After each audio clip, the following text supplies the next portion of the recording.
From New York, Late Night Show with Spike Siddiqui. السلام علیکم صاحب. آج کل فوج میں زناکاری اور کرپشن کے قصے جو ہیں وہ بہت سامنے آ رہے ہیں, سنے اور سنائے جا رہے ہیں. کیا صرف کرپشن اور یہ ایڈلٹری جو ہے یہ صرف فوج میں ہو رہی ہے؟ نہیں, ایسا نہیں ہے. میں آپ کو ججز کے, جرنلسٹ کے, پولیٹیشینز کے, مولوی حضرات کے, وکلاء کے, ٹیچرز کے, ہر فیلڈ میں ایسے مثالیں پیش کر سکتا ہوں. ہر جگہ یہ کام ہو رہا ہے. کرپشن بھی ہو رہی ہے اور بلاتکاری, زناکاری بھی ہو رہی ہے.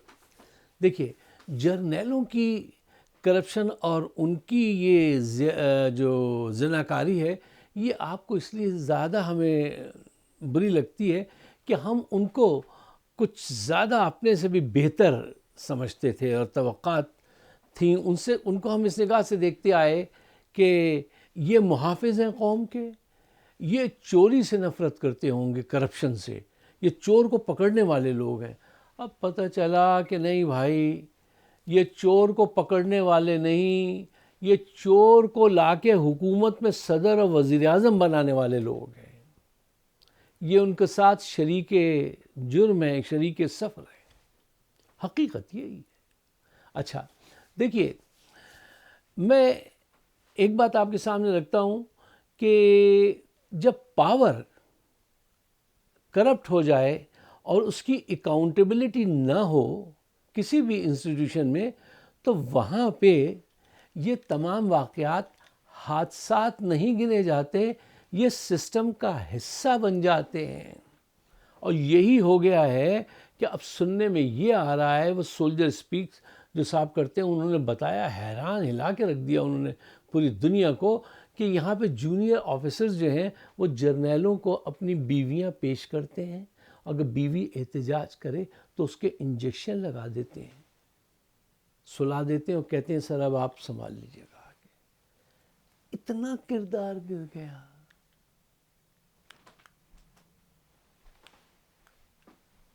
اچھا دیکھیے صاحب, فوج میں سزا دینے کا باقاعدہ ان کا اپنا ایک سسٹم موجود ہے, لیکن اس کی پرفارمنس کیا ہے یہ آپ کے سامنے, آپ سب کچھ دیکھ لیجئے کہ اس کی پرفارمنس کیا ہے. دیکھیے, قومیں باہر سے تباہ نہیں ہوتی, قومیں اس وقت تباہ ہو جاتی ہیں جب ان کے انسٹیٹیوشنز کے اندر اکاؤنٹیبلٹی نہ رہے. کوئی سوال پوچھنے کی جرت نہیں کر سکتا جرنیلوں سے. جب یہ صورتحال ہوتی ہے نا تو قومیں تباہ ہوتی ہیں. فوج کسی بھی دنیا کے کسی بھی ملک کی ہو, میں نے دیکھا ہے وہاں اکثر اس قسم کے واقعات زناکاری کے ہوتے ہیں. یہ کوئی صرف یہ نہیں کہ پاکستانی اس میں. ہاں, ہمارا اعزاز یہ ہے کہ یہ ہمارے ہاں چیز بڑھتی جا رہی ہے, اور ڈیورنگ دا وار بھی ہمارے دماغ جو ہیں وہ بجائے جنگ لڑنے کے زناکاری, عورت سے جنگ لڑ رہے ہوتے ہیں, اس کو گرا رہے ہوتے ہیں, اس کو فتح کر رہے ہوتے ہیں. یحییٰ خان دوران جنگ محاذ جنگ سے ہیلی کاپٹر میں بیٹھ کے زبردستی چھوڑ دیتے تھے اور آ جاتے تھے, اور آ کے جنرل رانی سے کہتے تھے کہ یہ توپوں کی آوازیں جو ہے نا یہ مجھے پسند نہیں ہیں, یہ مجھے پسند نہیں ہیں. اور پھر ساری رات ان کے ساتھ, اب آپ سمجھ جائیے گزارتے تھے, کیا کرتے تھے. پھر اس کے بعد صبح پھر اسی ہیلی کاپٹر پہ واپس چلے جاتے تھے. اس قسم کی عیاشیاں کرتے آئے. پنڈی میں ایک گھر بنا کے دیا تھا, اسٹینڈرڈ بینک آف پاکستان ہوتا تھا, اس کے جو اونر تھے الوی صاحب, انہوں نے ایک گھر بنا کے یحییٰ خان کو دیا تھا, اور اس گھر کے اندر دن رات یہی کام ہوتا تھا. اور اس کے جو انچارج تھے, اب میں بھول گیا بریگیڈیئر تھے کہ کرنل تھے, وہ کہتے تھے وہ دن میں صبح کے وقت 3 خواتین کو بلا کے کہتے تھے یہ 3 میرا حصہ ہیں, اور وہ 3 تو ضرور پھڑکا دیتے تھے. اور سارا دن یہی کام ہوتا رہتا تھا اس بنگلے میں. جام چلتے تھے، شباب آتا تھا اور یہ محفلیں چلتی تھیں۔ ایک دفعہ کا قصہ ہے کہ یحییٰ خان بیٹھے ہوئے تھے، وار لگی ہوئی تھی، اور ان کے ایک پرانے دوست اپنی کتاب میں لکھتے ہیں وہ ملنے گئے، کیونکہ وہ ان کے ساتھ کام کرتے تھے، ریٹائر ہو گئے تھے، اور وہ جب پہنچے ان کے کمرے میں ان سے بات کرنے کے لیے تو ہلو ہائی کے بعد بہت خوش ہوئے، وہ ان کو دیکھ کے بیٹھے۔ اس دوران فون آ گیا، کسی نے آپریٹر نے بتایا کہ نور جہاں کا فون ہے، تو انہوں نے اس کو دوست کو تو چھوڑ دیا، کہیں گے ہولڈ، تم بیٹھو بیٹھو۔ پھر فون پہ اس سے کہنے لگے نور جہاں سے کہ مینو پہلے وہ گانا سے سناؤ، سیونی میرا ماہی میرے پاک جگاون آ گیا، مینو ہیر بنا۔ اس نے کہا کہ بھئی میں جب آؤں گی تو سنا دوں گی، تو کہیں گے نہیں ہونی سناؤ، یعنی ابھی سناؤ، سیونی میرا ماہی میرے پاک جگاون آ گیا۔ یہ بھاگ جگا رہے تھے اور وہاں پہ شعلہ باری ہو رہی تھی۔ تو یہ اس کردار کے لوگ ہیں کہ مشرقی پاکستان میں ایک رائٹر نے اپنی کتاب میں لکھا تھا کہ ڈیورنگ دا وار ریپ کے قصے ہوتے ہیں، جب مائیگریشن ہوتی ہے تو ہوتے ہیں، لیکن یہ عجیب بات ہے کہ ڈیورنگ دا وار پاکستان کی فوجی کے لوگ جو ہے وہ اس میں کیا ہوتی ہے، زمین میں جو خندق، اس میں لے جا کے زناکاری کر رہے ہیں۔ یار اتنا گر جائیں گے آپ؟ اور اس پہ کوئی اکاؤنٹیبلٹی ہے؟ اس پہ تو آج تک کھل کے بات بھی نہیں کی گئی۔ ہاں بہت سارے لوگوں نے کتابیں لکھی، ان کو کوئی اہمیت نہیں دی گئی، سسٹم کا حصہ بن گئی یہ ساری کرپشن اور یہ چیزیں۔ مشرف نے کیا کیا تھا؟ ایک بلوچ ڈاکٹر کو، ایک کپتان تھا جس نے ریپ کیا، انہوں نے اس کو بھگوا دیا تھا۔ وہ قوم آج تک ناراض ہے اور ناراضگی ان کا حق بنتی ہے۔ ہر طرف اس ملک میں یہ بدکاری جو اتنی پھیلی ہے کہ ایک مولوی فضل الرحمان کے مدرسے کے ایک مولوی تھے، انہوں نے ایک بچے کے ساتھ 100 مرتبہ بدکاری کی، اس بچے کی آنکھوں سے خون آنے لگا تھا، اور پھر اس کو حوالے نہیں کیا، کہا جو ہم اس کے طرف سے بیان دیا کریں گے۔ اب وہ یہ کام ہر جمعے کو کہہ رہا تھا، اس نے ایڈمٹ کیا، جمعے کی نماز کے بعد اس بچے کو بلاتا تھا۔ ججز آپ کے وہاں کورٹ کے اندر یہ عمل کرتے ہیں، ججز۔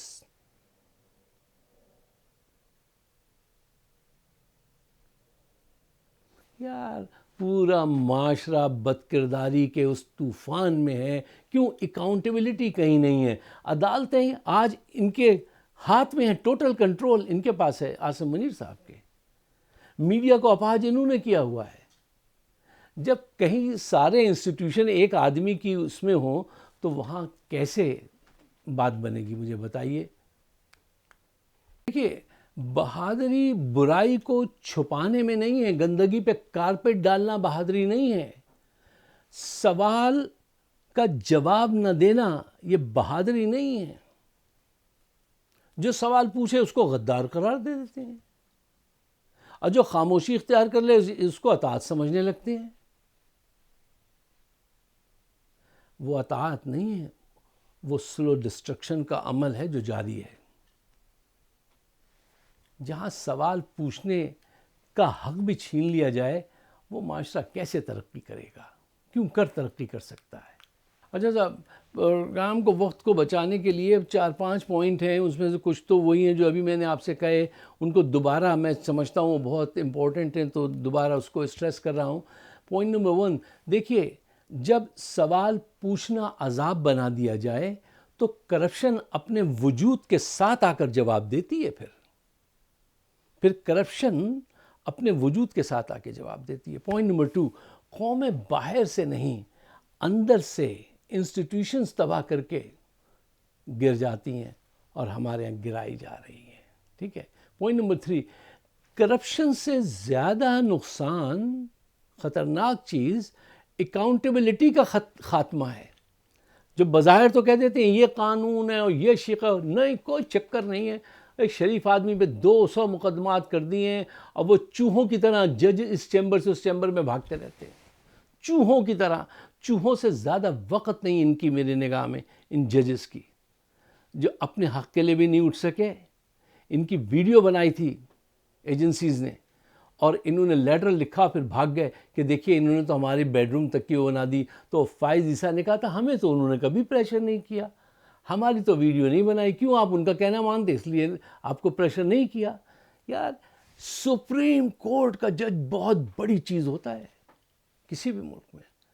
2 ٹکے کے لوگ، ان کے ضمیر کی حیثیت یہ رہ گئی ہے، تو پاکستان کا وجود کیسے رہے گا مجھے بتائیے. پوائنٹ نمبر 4، جہاں سوال پوچھنا جرم بن جائے وہاں کرپشن قانون بن جاتا ہے. جہاں سوال پوچھنا جرم بن جائے وہاں کرپشن ہی قانون بن جاتا ہے، جو پاکستان میں بنا ہوا دیکھ لیجئے. پوائنٹ نمبر 5، اکاؤنٹیبلٹی نہ ہونے سے وردی کی عزت جو ہے وہ بھی ختم ہو چکی ہے. اب آپ وردی پہن کے آسانی سے کسی شہر میں، گاؤں میں گزر نہیں سکتے. جن کو یار ہمیں ان پہ بڑا ناز تھا، ہم ان کو دیکھتے ہی سلوٹ کرتے تھے. میرے دوست ہیں کیڈٹ کالج پٹاروں میں پڑھتے تھے، میں وہاں جاتا تھا، میری خواہش ہوتی تھی یار کاش میں بھی یہاں ہوتا، میں بھی یہ وردی پہنتا، میں بھی ان اصولوں کے ساتھ رہتا زندگی میں. دیکھتے ہی ایک سلوٹ، ایک محبت، ایک عقیدت، کیا کیا چیزیں ہوتی تھیں. اور ان کی حرکات دیکھنے کے بعد تو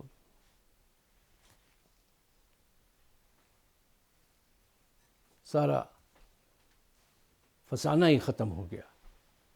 ہمارا بڑا لمبا رومانس تھا فوج کے ساتھ، جو ان باتوں کے آنے کے بعد ختم ہو گیا.